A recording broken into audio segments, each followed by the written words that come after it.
Ninth quickest earlier in practice at a 29.14. This car is locked into the show. It just walked up the hill big time. It bottomed out. That thing did a little turkey walk right up the track. Now this car is locked into the show based on where David Rudiman brought it in the point standings prior to Rudiman getting out of this car, moving into the 44 to replace the now retired Dale Jarrett in the UPS car. There was some talk of whether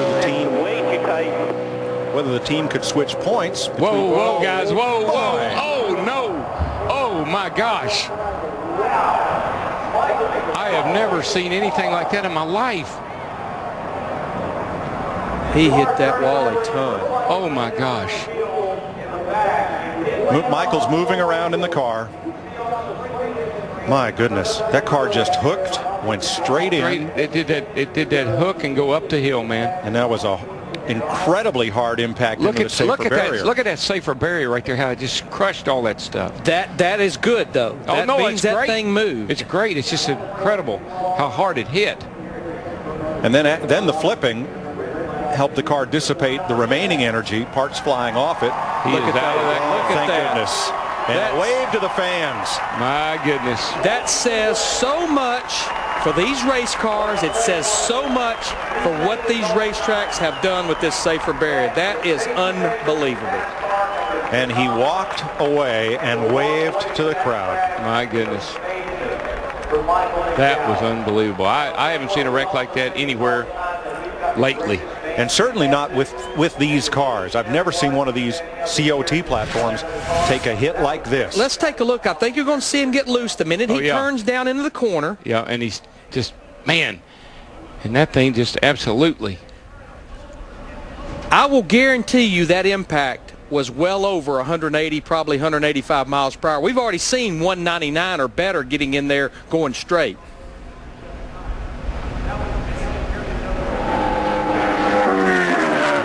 That's a part of the racetrack. I can't even hardly watch that. It's a part of the racetrack, but Murray said was a little slick getting in. Not knowing if Michael changed his line a little bit, got a little too much into that speedy dry. Oh.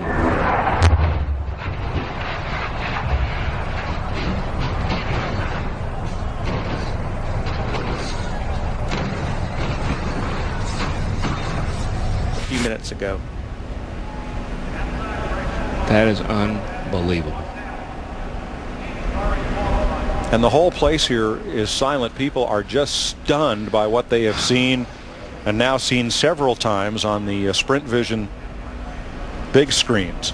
But look at the driver's compartment, Darrell. Look how intact it is, how there's no deformation of any kind to the safety capsule where the driver is. And you know, Michael Mcdowell, a lot like his car owner, Michael Waltrip, is a big boy. He's very tall. That car tomorrow is about 2.5 inches taller in the greenhouse area than our old car and about 4 inches wider, and all those are great things.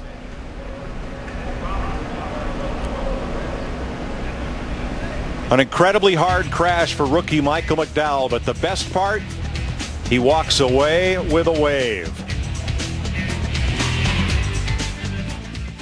This may be the most anticipated interview that I've had in a long, long time. I can't wait. I can't either. Dick Berggren with Michael Mcdowell. And you walked out of there with a smile on your face. How are you feeling?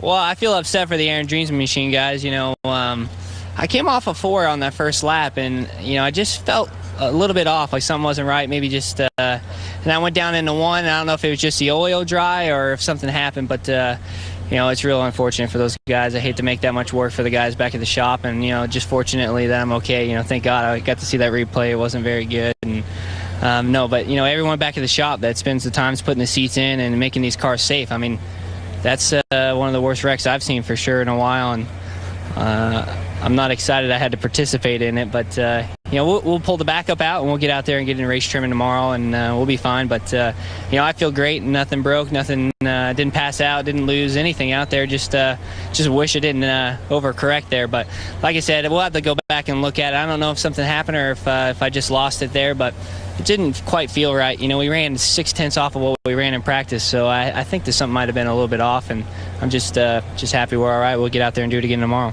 So here's the deal. We're going to show you a replay right here. We've got a replay unit and you can take a look at it. So walk us through what you see, Michael. Well, I came up 4, and like I said, something just didn't quite feel right. And I told the guys, I said, man, this thing is really tight. I'm going to run another lap.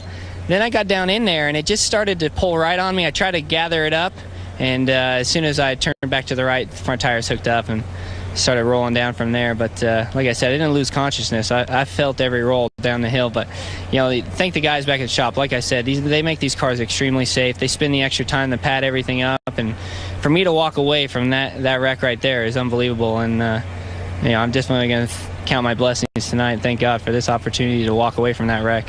What was it like inside the car while this was going on? Well, I was just mad, It's just... While the accident was happening? Yeah, exactly. I made some people mad last weekend, and now here we are this weekend holding up qualifying. So it's just unfortunate. But, like I said, I think we had a good car and race trim, and we'll get back to that tomorrow on happy hour and go back out there. A lot of things have changed in NASCAR in the last few years. The safer barrier, the improved seats, the restraint system, so many things, the car of tomorrow. Which of these factors was most important in you being able to walk away from this accident? Well, it's got to be a combination of everything. Obviously, the car tomorrow has got a lot of room in it, and it allows for some impact like we saw today. But, I think the advancements in the seats and the helmets and the headrests, for sure, that was a violent wreck, and I lived through all of it. Like I said, I felt every roll, and I'm standing here right now, no problems. Maybe a few little bumps and bruises, but other than that, it's fine. So that's amazing to me. And I knew when it turned back to the right, it was going to be big. And I'm glad I gave the belts an extra little pull there before I went out for qualifying. But real unfortunate for all the guys at Aaron's, and we definitely don't want to see this dream machine up in the fence. So tomorrow we'll do a good job and pull the backup out and see what we got. It's great to see you with a smile on your face and see you okay. Thank you. Thank you. Dadgum. That is unbelievable. I was mad. Yeah, flipping through the air at over 100 miles an hour. Mad. And Larry, I call it 8 times it rolled. Yeah. 8 times it rolled. 2 barrel rolls. Just. I don't know. I'm almost sometimes when I see something like that, I say, well, how could you explain that? But there's no explanation. It was just the wildest wreck I think I've seen in years.